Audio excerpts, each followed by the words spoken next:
Costing थी उसी का ही नुकसान हो जाएगा, क्योंकि वो घर ही लेके जा रहा है। Had we sold the goods तो हम उसके अंदर एसपी कंसिडर करते हैं, बट यहाँ पे हमारा कुछ ऐसी सिचुएशन नहीं है, तो हम ड्रॉइंग्स में हमेशा कॉस्टिंग को ही लेंगे। तो कौन सा क्या लेंडर्स और लोन, कितने का लोन ले लिया पड़ा भाई, 10,000 रुपीज का, एंड कैपिटल में से कितना माइनस होगा, the entire amount which is of 15,000 rupees.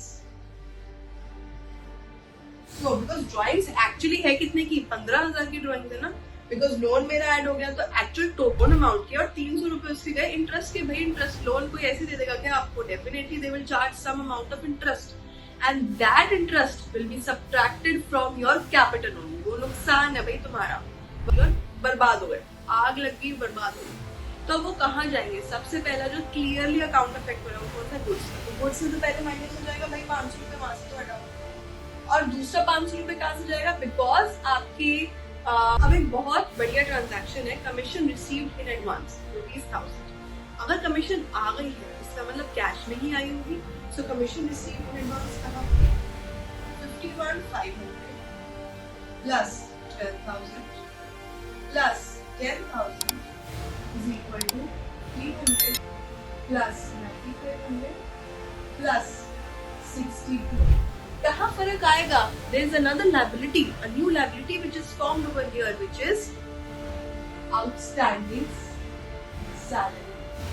देखिए liability added here.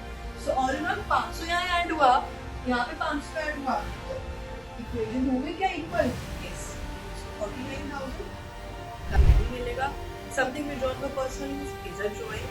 इक्वेशन को आप जो जो चीजें ऐड होती जा रही है, पॉइंट नंबर 3 ऑफ की टेक अवे, जो जो चीजें ऐड होती जा रही हैं आप उसको प्लस प्लस प्लस करके उसके अंदर लिखते जाओगे। And fourth take away, always make an accounting equation in a landscape form in your register, never make it in a portrait form. Why, because it. अब एक और तरीके का पर्सनल यूज उसने लिया, उसने बोला that taken goods for personal use which were costing ₹500 and selling price was 600, ठीक है। In this kind of a situation when the goods are taken, तो हम क्या subtract करेंगे, यहाँ पे कौन से दो accounts affect हो रहे हैं, सबसे पहला तो goods account affect हो रहा है, और दूसरा because it is for personal use तो drawings affect हो रहा है। Now the question remains, will we take the cost price or we take the selling price? We will definitely take the cost price, क्योंकि हम बेच नहीं रहे ना, हम बेच नहीं रहे, ना हमें नुकसान और ना हमें फायदा, हमें जो उसका जो सीपी थी, जो कॉस्टिंग थी उसी का ही नुकसान हो जाएगा, क्योंकि वो घर ही लेके जा रहा है। Had we sold the goods तो हम उसके अंदर एसपी कंसिडर करते हैं, बट यहाँ पे हमारा कुछ ऐसी सिचुएशन नहीं है, तो हम ड्रॉइंग्स में हमेशा कॉस्टिंग को ही लेंगे। तो कॉस्टिंग सबसे पहले तो यहाँ से मैं माइनस कर दूंगी कितना, 500, और दूसरा मेरे को क्या अफेक्ट हो रहा है, गुड्स। क्या उसके अलावा और भी कुछ अफेक्ट हो रहा है, no. So this equation remains somewhat like this, 57,300 plus 12,500 plus 10,000 is equal to 1,500 plus 78,300. Okay, now let's move forward to our transaction number 12. I hope that I am providing a variety of transactions to you and that is making accounting equation clear. एक बहुत interesting यहाँ पे transaction है, what they are saying is purchase household goods. अब उसने business का goods नहीं खरीदा, उसने बोला परचेज हाउसहोल्ड गुड्स 15,000 के, and out of that he has paid 5,000 by cash and the remaining 10,000 he has taken loan to pay that 15,000 rupees. और वो उसने कौन सा खरीदा है, these are my household goods, this is again now for personal use and they have used the transaction, they have done the transaction through the business. So how this will be affected now? सबसे पहले तो cash affect होगा, भाई cash 5,000 रुपए दिया है, सबसे पहले तो कैश अफेक्ट हो जाएगा -5,000। फिर उसके बाद गुड्स में नो फर्क, फर्नीचर में नो फर्क, क्रेडिटर्स में नो फर्क। क्या यहाँ पे एक और चीज ऐड कर सकती हूँ मैं क्रेडिटर्स के साथ, क्या, लेंडर्स और लोन। कितने का लोन ले लिया पड़ा भाई, 10,000 रुपीज का, एंड कैपिटल में से कितना माइनस होगा, the entire amount which is of 15,000 rupees. So because drawings actually है कितने की, 15,000 की ड्रॉइंग है ना, बिकॉज लोन मेरा ऐड हो गया तो एक्चुअल टोटल अमाउंट कैपिटल में से तो हमेशा टोटल अमाउंट माइनस होगा। Okay, so here my new equation becomes 52,300 plus 12,500 plus 10,000 is equal to 1,500 plus loan का 10,000 रुपीज प्लस ये कितना क्या हो जाएगा 63,300 capital, because see capital is always reduced by the total amount of drawings that are there. अब उस drawings में से आप कितना कैश दे रहे हो और कितना लोन लेके दे रहे हो वो बात अलग है, और वो लोन किस पे जा रहा है, बिजनेस पे जा रहा है, तो बिजनेस की लायबिलिटी क्या ऐड हो जाती है, और वहां पे क्या कैपिटल में डेफिनेटली पूरा अमाउंट माइनस होगा। Why? Because again it's a drawing. So again what will be my equation if we see, यहाँ पे भी 5,000 रुपए ऑल इन ऑल माइनस हो रहा है, यहाँ पे भी 5,000 रुपए ऑल इन ऑल माइनस हो रहा है। सो देखा जाए तो इक्वेशन सही ही रहेगी, न्यू इक्वेशन। व्हाई? बिकॉज यहाँ पे हमारा कैश जा रहा है 5,000 रुपए, क्योंकि हमने कैश से पे करा। ड्रॉइंग्स हमारी कितने की थी? 15,000 रुपए की, और लोन कितने का चढ़ गया भाई अपने ऊपर? 10,000 रुपए का लोन फ्री फंड का। प्रोप्राइटर ने अपने घर की चीजें खरीदी किसके थ्रू? बिजनेस के through, which was not meant to be done. So drawings. Okay, let's now move to transaction number 30. The next transaction is paid ₹500 for loan and 300 for interest. अब जो उसने लोन लिया उसमें से उसने 500 रुपए माइनस कर दिए लोन अमाउंट के, और 300 रुपए उसके गए इंटरेस्ट के। भाई इंटरेस्ट लोन कोई ऐसे दे देगा क्या आपको? Definitely they will charge some amount of interest, and that interest will be subtracted from your capital only. वो नुकसान है भाई तुम्हारा। Why? Because of the loan taken because on drawings. ठीक है, दैट इज वाई हम उसको कहां से हटाएंगे? कैपिटल में से हटाएंगे। कितना उसने बोला नुकसान इंटरेस्ट है कितने का हो रहा है? 300 रुपए का। तो यहाँ से कितना माइनस हुआ? 300। कितना एक्चुअली आप पे कर रहे हो लोन अमाउंट? 500 रुपए से। तो लोन अमाउंट कितने से माइनस हुआ? 500 रुपीज। सर एक्चुअली कैश कितना गया ऑल इन ऑल टोटल? 500 रुपए लोन अमाउंट, 300 रुपए इंटरेस्ट अमाउंट, तो कितना टोटल गया? 800 रुपीज। सो 800 रुपीज कहां से हो जाएगा? कैश से minus. So now what your equation becomes? 51 कितना बन गया ये? This becomes 51,500, this becomes 12,500, this becomes 10,000, this is 1,500, this is 9,500, and this is 63,000. This is my new equation. Okay, let's come to 14. It transactions, another transaction. अब एक और transaction आती है, goods destroyed by fire. 500 रुपए के goods से costing के, पर 600 की सेलिंग प्राइस थी और बर्बाद हो गए, आग लग गई, बर्बाद हो गए। तो वो कहाँ जाएंगे? सबसे पहला जो क्लियरली अकाउंट अफेक्ट हो रहा है वो कौन सा? गुड्स का। तो गुड्स से तो पहले माइनस हो जाएगा भाई 500 रुपए, वहां से तो हटाओ। और दूसरा 500 रुपए कहां से जाएगा? बिकॉज आपकी because it is destroyed by fire, that is why वो कहाँ पे जाएगा? हमारा कैपिटल में से कम होगा, because it is a loss and something that is affecting our business. So 500 रुपए कहां से चला जाएगा? यहाँ से। अब सवाल ये आता है मैम 600 रुपए क्यों नहीं हटाए? 600 रुपए हटाने चाहिए थे। No. Are we selling it? No, we are not selling it. This is a special circumstance wherein we are not selling the product. अगर कोई भी सर्कमस्टांस ऐसा होता है जहां पे हम सेल नहीं कर रहे हैं तो हम उसको एसपी को कंसिडर नहीं करते। चाहे आप चैरिटी पे दे रहे हो, चाहे आप एडवर्टाइजमेंट के तौर पे दे रहे हो, चाहे आप फ्री सैंपल पे दे रहे हो, या फिर फॉर दैट मैटर आप आपका फायर में डिस्ट्रॉय हो रहा है या एक्सीडेंट से डिस्ट्रॉय हो रहा है, आपने बेचा नहीं है। अगर बेचा नहीं है तो एसपी का कोई पर्पस नहीं है। ठीक है, so let's see the equation becomes 51,500 plus 12,000 plus 10,000 is equal to 1,500 plus 9,500 plus 62,500. यहां से भी 500 माइनस हुआ है, लेफ्ट हैंड साइड से 500 माइनस है, so new equation remains equal. ठीक है, लेट्स सी 15 ट्रांजैक्शन। अब ये कौन सी नई ट्रांजैक्शन है? That will give a new angle and a new point another. So the next equation is the next transaction is paid ₹500 salaries and outstanding salary was ₹100.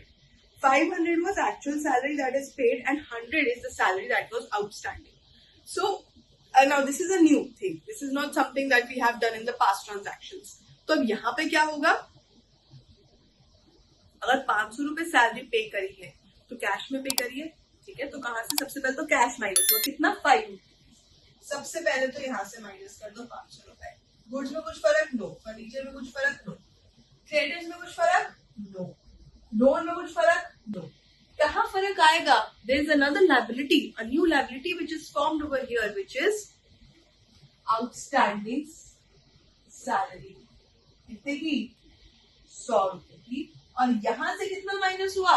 Expense है। Expense कहाँ पे जाता है everyone? From the initial, from the starting we are saying expense और income कहाँ का काम है? कैपिटल का काम है। तो वो कहाँ पे जाएगा? Fix 600 we will subtract from here. Salary total मतलब सबट्रैक्ट करेंगे ना। व्हाई? बिकॉज कैपिटल से टोटल नुकसान 600 का हुआ है, उसमें से 100 रुपए का आउटस्टैंडिंग सैलरी है और 500 रुपए कैश में गई, right? So let's see now. अब यहाँ पे 500 रुपए ऑल इन ऑल माइनस हो रहा है और यहाँ पे 500 रुपए ऑल इन ऑल माइनस हो रहा है, तो कितना हो गया? 51,000 plus 12,000 plus 10,000 is equal to 1,500 plus 9,500 plus 100, another liability, a new liability is formed here, plus 59,900। ठीक है, अभी हमारी ये इक्वेशन है। नाउ अगर हम देखें क्या इक्वेशन बोथ साइड्स इक्वल है, तो यहाँ पे भी 500 रुपए माइनस हुआ, यहाँ से भी 500 रुपए माइनस हुआ, so it will remain the same. This is a very interesting one. Paid rent in advance of ₹2,000। अगर हमने एडवांस में रेंट दिया है 2,000 रुपीज, इन दैट सिनेरियो तो रेंट पे करने का पहला तो भाई कैश इफेक्ट हो जाएगा because we are paying rent. दूसरा, we are paying it advance. अगर एडवांस में रेंट दे रहे तो हमारी एसेट बनती है या लायबिलिटी? भाई it is an asset for us. हमने एडवांस में ऑलरेडी पे कर दिया जो हमारा फ्यूचर में एक्सपेंस होना था। तो क्या दोनों ही चीजें कौन सी साइड अफेक्ट हो जाएंगी? Asset side. सबसे पहले तो यहाँ से मैं माइनस करूंगी बिकॉज कैश पे हुआ है। यहाँ पे कुछ फर्क? गुड्स में नो, फर्नीचर में नो। यहाँ पे क्या है? नया एसेट बनेगा प्रीपेड रेंट, और यहाँ पे क्या आ जाएगा? प्लस। सो अगर मैं इस ट्रांजैक्शन के बाद न्यू इक्वेशन देखूं तो क्या मेरा यहाँ पे कुछ भी फर्क हो रहा है? नो। तो मैं लिख सकती हूँ इज इक्वल टू +0 +0 +0 +0। सो यहाँ पे कितना हो गया? 49,000 प्लस 12,000 प्लस 10,000 प्लस 2,000। सो यहाँ पे माइनस किया 2,000, यहाँ पे ऐड किया 2,000, तो इफेक्ट विल बी नन। ठीक है, बिकॉज यहाँ पे हमारा कुछ भी चेंज, राइट साइड पे हमारा कुछ भी चेंज क्या हुआ है? Everything remains the same. This is my new equation. Let's now have a look at another equation that is there. Okay, another equation over here is that, or another transaction, accrued interest. Accrued interest क्या होता है? मेरा outstanding interest जो मुझे मिलना है। ये मेरी इनकम है जो मुझे फ्यूचर में मिलनी है। तो अगर क्या कि मेरी एसेट है या लायबिलिटी है, accrued interest is always an asset for you. ठीक है, so what will you write? यहाँ पे एक अलग से अकाउंट बनेगा accrued interest के नाम से। कितने का? 500 रुपए का। और सिंस ये हमारी क्या है? इनकम है, तो हम इसे कहाँ करेंगे? इनकम एंड एक्सपेंस कहाँ जाते हैं? In your capital. So 500 will be added here. So all in all 500 यहाँ ऐड हुआ, यहाँ पे 500 ऐड हुआ, तो इक्वेशन हो गई क्या equal? Yes. So 49,000 plus 12,000 plus 10,000 plus 2,000 plus 500 is equal to 1,500 plus 9,500 plus 100 plus कितना? 62,400, राइट? क्योंकि अक्रूड इंटरेस्ट है, ये हमारा आउटस्टैंडिंग इंटरेस्ट है जो हमें मिलेगा, तो हमारा ये एसेट है, और since it's an income for us we will add it in our capital goods. अब एक बहुत बढ़िया ट्रांजैक्शन है, कमीशन रिसीव्ड इन एडवांस ₹1000। अगर कमीशन आ गई है इसका मतलब कैश में ही आई होगी। So commission received in advance कहाँ पे आएगा? सबसे पहले तो कैश अकाउंट इफेक्ट हो जाएगा। ठीक है, अगर मुझे कमीशन पहले से ही मिल गई तो क्या मैंने उसके लिए काम कर लिया? No, I have not work for it but I have received my commission for it. In that scenario आप यहाँ पे क्या लिखोगे? एक और लायबिलिटी, एडवांस कमीशन। कितने का? 1,000 रुपीज का। बाकी कुछ में ऐड हो रहा है? नो। सो देखा जाए तो ऑल इन ऑल 1,000 रुपए यहाँ पे ऐड हो रहे हैं, 1,000 रुपए यहाँ पे ऐड हो रहे हैं, तो क्या इक्वेशन सेम रहेगी? Definitely yes, there will be no change. So hence my new equation will somehow look like this. plus 100 plus 1000 plus 62. Okay. Let's have a look at another transaction, which is 18th transaction. Now the last transaction for this question that will remain, charge depreciation of rupees 400 on furniture. क्या depreciation क्या है? सबसे पहले तो furniture की value को कम करेगा. Depreciation का मतलब होता है reducing in the value of the asset. अगर वो डेप्रिसिएशन के अमाउंट को कम, अगर एसेट के अमाउंट को कम कर रहा है तो एक तो वो एसेट अफेक्ट हो जाएगा और दूसरा वो हमारा एक एक्सपेंस है. तो एक्सपेंस कहा जाता है इन your capital. So clearly depreciation अगर है तो एक तो मेरे गुड्स को कुछ अफेक्ट कर रहा है. नो. कहाँ अफेक्ट कर रहा है? फर्नीचर को, बिकॉज फर्नीचर की डेप्रिसिएशन है. और कहाँ अफेक्ट कर रहा है? मेरे capital. So my final equation after 19 transactions become 50,000 plus 12,000 plus 9,600 plus 2,000 plus 500. This is equal to 1,500 plus 9,500 plus 100 plus 1,000 and plus 62. So this will be my final equation. So I hope that I have made all the points in this question very clear and crisp. And if you like my video and if you like more such content in finance and accounting, so please like, share and subscribe to my channel. And so what I have, key takeaways from this question that remains over here is that something when we are talking about in full settlement, we are talking about उससे ज़्यादा पैसा नहीं मिलेगा. Something withdrawn for personal use is a drawing. Equation को आप जो जो चीजें ऐड होती जा रही है, पॉइंट नंबर 3 ऑफ की टेक अवे, जो जो चीजें ऐड होती जा रही हैं आप उसको प्लस प्लस प्लस करके उसके अंदर लिखते जाओगे. And fourth take away, always make an accounting equation in a landscape form in your register. Never make it in a portrait form. Why? Because इतनी चीजें ऐड होती जाती है एंड हमारे पास स्पेस नहीं बचती है. So always make it in a landscape form और उसके बाद चीजें ऐड करते जाओ. Takeaway number 5, always write new equation and see both the sides. क्या उसका effect same आ रहा है या नहीं? अगर नहीं तो टोटलिंग करके चेक करो at every step, because transactions होती है 20. उस 20 ट्रांजैक्शन में अगर हमने 11th मिस कर दिया, 11th में कोई मिस्टेक कर दी, लास्ट वाली इक्वेशन में गलती आएगी ही आएगी 100%.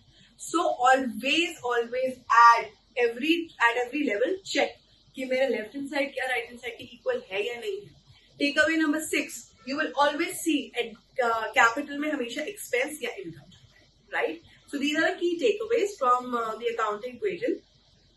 And yeah, so please understand, go through this question, and if you have any doubt, you can always comment in the video below, and I will try to solve your doubt through giving a reply on the same comment. Thank you.